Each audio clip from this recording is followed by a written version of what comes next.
Underwriting support from the Interlaken Inn, Resort and Conference Center, Interlaken Road in Lakeville, Connecticut. 86 upscale guest rooms and townhouses, Morgan's Restaurant featuring new American cuisine, a pet-friendly resort, and they have select accommodations. 1-800-222-2909 on Facebook and interlakeninn.com. Dave's TV, Route 44 in Millerton. Buy local. Skip the long drive to the big box stores. Your local source for quality products. Sony, Sharp, Smart, LED, HD TV, DirecTV sales and service, and Russ Sound Home Audio Systems, davestv.net. His check-on stories we're following for you today on Robin Hood Radio.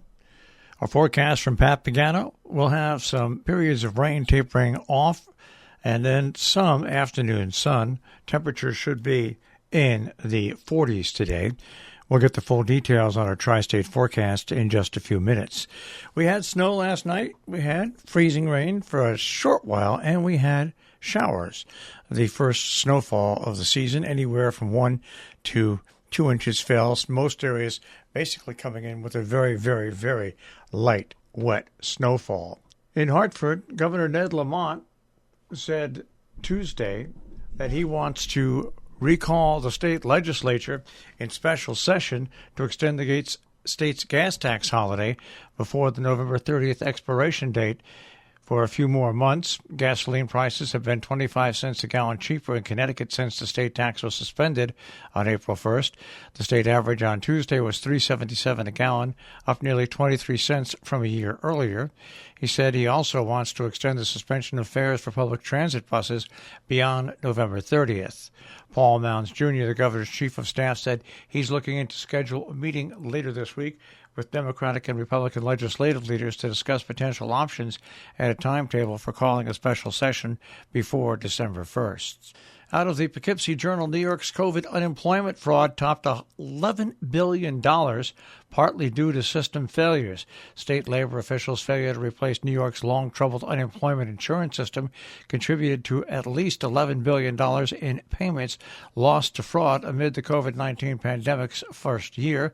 That's among the striking findings of a state audit that slammed the state labor department officials for leaving New York vulnerable to a historic wave of unemployment fraud from April 2020 to March of 2021. Among the findings, the state made about $218 million traditional and temporary unemployment payments during the year, and that was over $76.3 billion, an increase of nearly 3,140% from the prior fiscal year. Federal fraud rate estimates suggest $11 billion of those payments were lost to fraud, but the true amount is likely higher due to the systematic failures. State officials did not heed warnings as far back as 2010 that the system was out of date, nor did they address the issues identified in a 2015 state audit. A question coming out of Massachusetts: when is a food truck not a food truck? The answer seems to be when it's determined to be a farm stand, and this is happening in West Stockbridge. West Stockbridge wants its farmers to thrive even when it requires creative interpretations. This month, the local farm won permission to operate a food truck as a farm stand. The town's zoning board of appeals unanimously voted to let Toby and Cameo Casey, owners of Baldwin Farm, operate their food truck, which stands in their farm's grounds, 25 West Center Road, overturning a previous order that the truck have to stop selling food. The Casey's attorney, Andrew Hochberg, successfully argued that in this case, the food truck should be considered a farm stand and therefore allowed as part of agricultural use. The food truck, called Cold Wample in English, sharing for its travel, purposeful manner toward in vague section, opened on July 8th. Soon after, a filed written complaint from a neighbor with the zoning enforcement officer, Brian Duval, on July 20th. Duval sent a cease and desist order to the Baldwin Farm. During a meeting Thursday, a ZBA member expressed confusion over the definition of a farm stand. Whdd-Breakfast up in Cheshire, and they're selling ice cream, they're selling beer, they're selling prepared food, he said. But when does it cease becoming a farm stand?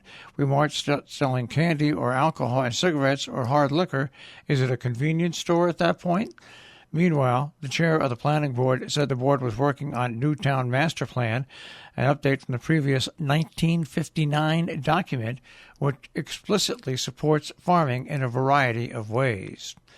Connecticut is getting Google cash. Attorney General William Tong announced on Monday that Connecticut is due to receive $6.5 million from a $391 million settlement between tech giant Google and 40 states over its location and tracking practices. The attorneys involved in the probe called the settlement a historic win for consumers and the largest multi-state settlement in U.S. history dealing with privacy. Bard College announced a new scholarship program on Thursday that will help Ukrainian students who are displaced, under threat, or unable to continue their education due to Russia's ongoing invasion of their homeland, known as the Emergency Ukrainian Student Refuge Program. Bard says it's aimed at individuals impacted by war, designed to allow students to begin or continue their undergraduate education. Terms of the scholarships will vary, but each will cover a maximum of full tuition, housing, and living stipends will be available on a case-by-case basis according to need. Taking a look at our town meetings, which are coming up this week in our area.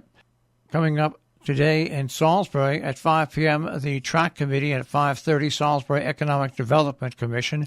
Tomorrow at 5:30, the Salisbury Affordable Housing Commission. At 6:30, Green Homes meeting on the energy savings. Meanwhile, elsewhere in our tri-state region, coming up in North Canaan, the Zoning Board of Appeals meets tonight at 7 p.m. Tomorrow, Inland Wetlands Conservation Commission meets at 7 p.m. Taking a look at Falls Village, tomorrow, P&Z has their regular meeting. In Cornwall, the Board of Education has a Zoom meeting in the Cornwall Consolidated School Library or via Zoom. And tomorrow, the Board of Finance has a Zoom meeting at 7 p.m. In Kent, the Regional Middle School Athletic and Activities Committee meeting will be held tonight. That is at 6 p.m. Our business brief is underwritten by Morgan's at the Interlaken, interlakenin.com. You'll also find them on Facebook and Instagram. They feature a daily menu, a tapas menu, and nightly dinner specials, interlakenin.com. And by Salisbury Bank, salisburybank.com. The Dow Jones Industrial Average will start off today at 33,659.00, the S&P 500 at 4,005.50, and the NASDAQ at 11,915.50. We'll take a look at the tri-state forecast in just a few minutes, coming up here on The Breakfast Club.